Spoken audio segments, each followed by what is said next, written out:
देखिए मैंने कंटिन्यूशन में मैंने क्या किया, तीनों फाइल्स खोली।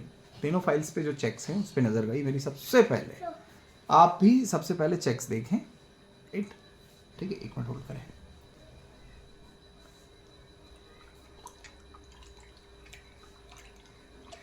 वो आप करो पापा, मैं नहीं पकड़ूं, आप पकड़ो। आप मत करो। आप पानी मत मांगा करो पापा, वरना बीच बीच में हम नहीं कर पाते। ओके, ये हमने देख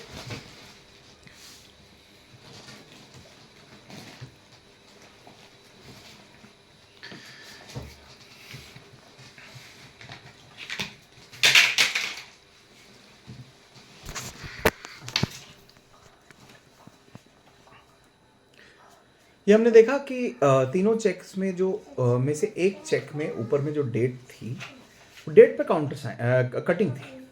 कटिंग, उस कटिंग में कहीं भी काउंटर सिग्नेचर नहीं थी।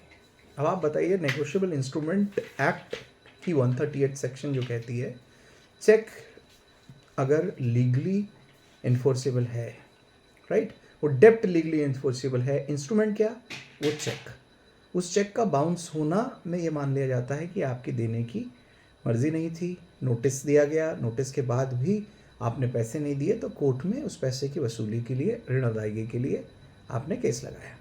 अब उसका भूमिका क्या है, केस क्या है, सॉरी बेस क्या है, बेस है चेक। चेक ही इंस्ट्रूमेंट कहलाता है, नेगोशिएबल इंस्ट्रूमेंट, जो नेगोशिएट हो रहा है एक स्थान से दूसरे स्थान तक।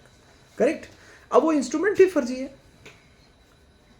अब आप बताइए, किसी भी चेक को कहीं भी एक जगह सिग्नेचर होती है नीचे, अगर आप उसमें कहीं भी कटिंग करते हैं तो उसमें काउंटर साइन करने की जरूरत पड़ती है।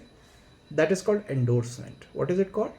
एंडोर्समेंट। किसी पॉलिसी में भी आप, एक पॉलिसी की बॉन्ड होती है, इंश्योरेंस की, जीवन बीमा की, वो ए और बीच अनुबंध होता है। उस अनुबंध में कोई भी एक छोटी सी अगर आप चेंजेस कराते हो नाम की स्पेलिंग पे, तो वो एंडोर्समेंट होता है। बाकायदा विधिवत उसमें आपको एक फॉर्म भरना पड़ेगा, सिग्नेचर होगी आपकी, आपकी मर्जी से वो चेंज होगा। इसी तरह से बैंक के चेक में आप कहीं भी कोई भी कटिंग नहीं कर सकते, क्योंकि वो दूसरा आदमी भुना लेगा अपना नाम चेंज करके। राइट, वो राम मनमोहन भुना लेगा उसको, मोहन के आगे मन लिख देगा। राइट, है ना? ठीक है, क्योंकि अकाउंट नंबर तो नहीं डला होगा, तो बाद में अकाउंट नंबर हाथ से भर देगा। राइट, ध्यान रखिएगा।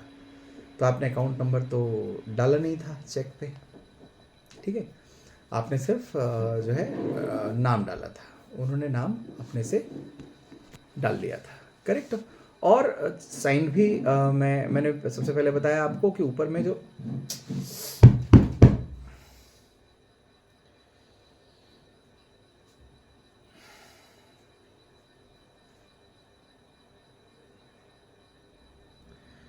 ऊपर में ये थी, क्या बोलते हैं, डेट, वो कटिंग थी। ठीक है, उसमें कोई काउंटर साइन नहीं थी।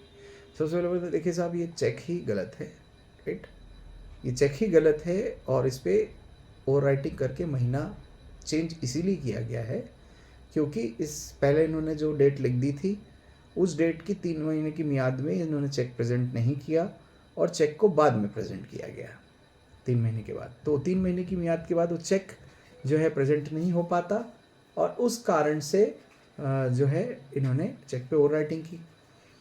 उससे संबंधित हमने प्रश्न पूछे, और चेक की ओवर राइटिंग से संबंधित प्रश्न पूछे, और सबको उस प्रश्न तो बाद में पूछे, मैं बताऊंगा क्या क्या पूछे। पहले चेक को हमने सर को दिखाया, जज साहब को, कि साहब देखिए। जज साहब ने बोला, अरे वकील साहब, ये पॉइंट तो किसी और अन्य एडवोकेट, 2 एडवोकेट चेंज हो गए चाहिए थे, किसी ने आज तक उठाया नहीं, आप लॉ पॉइंट पे बात कर रहे हैं, यहाँ तो लोग सिग्नेचर को जो है एक्सेप्ट कर लेते हैं। देखिए साहब, सिग्नेचर देखिए तीनों चेक पे,